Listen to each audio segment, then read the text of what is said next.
அண்மை செய்தியை பார்த்து வருகிறோம். மயிலாடுதுறை ஆட்சியர் மாற்றம் செய்யப்பட்டிருப்பதை தற்போது அண்மை செய்தியாக பார்த்து வருகிறோம். மயிலாடுதுறை மாவட்ட ஆட்சியராக இருந்த மகாபாரதி இடமாற்றம் செய்யப்பட்டிருக்கிறார். மகாபாரதிக்கு பதிலாக HS ஸ்ரீகாந்த் மயிலாடுதுறையின் புதிய ஆட்சியராக நியமனம் செய்யப்பட்டிருக்கிறார். அது தொடர்பான அண்மை செய்தியை தற்போது பார்த்து வருகிறோம். விரிவான விவரங்களோடு இணைகிறார் எமது செய்தியாளர் செல்லப்பா. செல்லப்பா, வணக்கம். விரிவான விவரங்கள். வணக்கம். மயிலாடுதுறை மாவட்டம் சீர்காழியில் கடந்த 24ஆம் தேதி அங்கன்வாடிக்கு சென்ற 3 வயது சிறுமி 16 வயது சிறார் குற்றவாளியால் பாலியல் வன்கொடுமை செய்யப்பட்டு தலை மற்றும் கண் சிதைக்கப்பட்டு பாண்டிச்சேரி ஜிப்மர் மருத்துவமனையில் சிகிச்சை பெற்று வராங்க. இந்த நிலையில மயிலாடுதுறையில் குழந்தை நலன் மற்றும் சிறப்பு சேவைகள் துறை சார்பில் மாவட்ட குழந்தைகள் பாதுகாப்பு அழகு மூலம் காவல் அலுவலர்களான போக்சோ சட்டம், குழந்தைகள் பாதுகாப்பு மற்றும் பராமரிப்பு குறித்த ஒருநாள் திறன் வளர்ப்பு பயிற்சி முகாம் நடைபெற்றது. இதில் மாவட்ட ஆட்சியர் கலந்து கொண்டு சிறப்புரையாற்றினார். அப்போது அவர் சீர்காழியில் 3 வயது சிறுமி 16 வயது சிறார் குற்றவாளியால் பாலியல் வன்கொடுமை செய்யப்பட்டு மருத்துவமனையில் சிகிச்சை பெற்று வருகிறது. அப்போது இந்த சம்பவத்தில் குழந்தையே தப்பாக நடந்து கொண்டிருக்கிறது.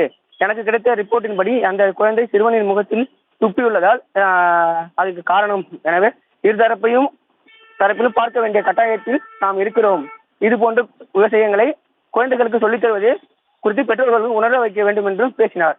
இச்சம்பந்தமாக மாவட்ட ஆட்சியரின் வார்த்தைக்கு கண்டனம் தெரிவித்து 3 வயது குழந்தைக்கு நேர்ந்த பாலியல் வன்கொடுமையை நியாயப்படுத்தும் மாவட்ட ஆட்சியரை கண்டித்து மார்க்சிஸ்ட் கம்யூனிஸ்ட் கட்சி சார்பில் நாளை காலை 10 மணி அளவில் மாவட்ட ஆட்சியர் அலுவலகத்தை முற்றுகையிட்டு போராட்டம் நடத்த போவதாக அறிவித்தனர்.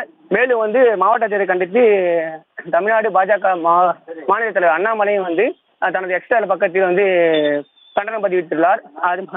இதனை தற்போது மாவட்ட ஆட்சியர் மகாபாரதி மாற்றம் செய்யப்பட்டு ஈரோடு மாநகராட்சியை சேர்ந்த ஆணையர் ஸ்ரீகாந்த் மயிலாடுதுறை மாவட்டத்திற்கு மாவட்ட ஆட்சியராக தற்போது நியமனம் செய்யப்பட்டுள்ளார்.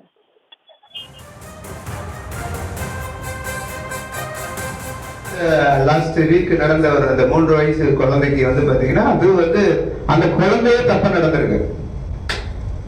அது நீங்க கவனிச்சு பாத்தீங்கன்னா தெரியும். அந்த குழந்தைய எனக்கு கிடைச்ச ரிப்போர்ட் அந்த பையனை காலையில துப்பி இருக்கு முகத்துல. That may be the reason. அதனால 2 பக்கமே பார்க்க வேண்டிய ஒரு கட்டாயத்துல நாம இருக்கோம். அப்ப இதுக்கு என்ன பண்ணணும்னு கேட்டீங்கன்னா prevention is better than anything. கியூரை விட பிரிவென்ஷன்.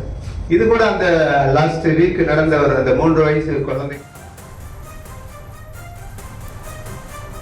மயிலாடுதுறை புதிய மாவட்ட ஆட்சியராக HS ஸ்ரீகாந்த் நியமனம் செய்யப்பட்டிருக்கிறார். இது தொடர்பான முழு விவரங்களை வழங்கியமைக்கு நன்றி செல்லப்பா.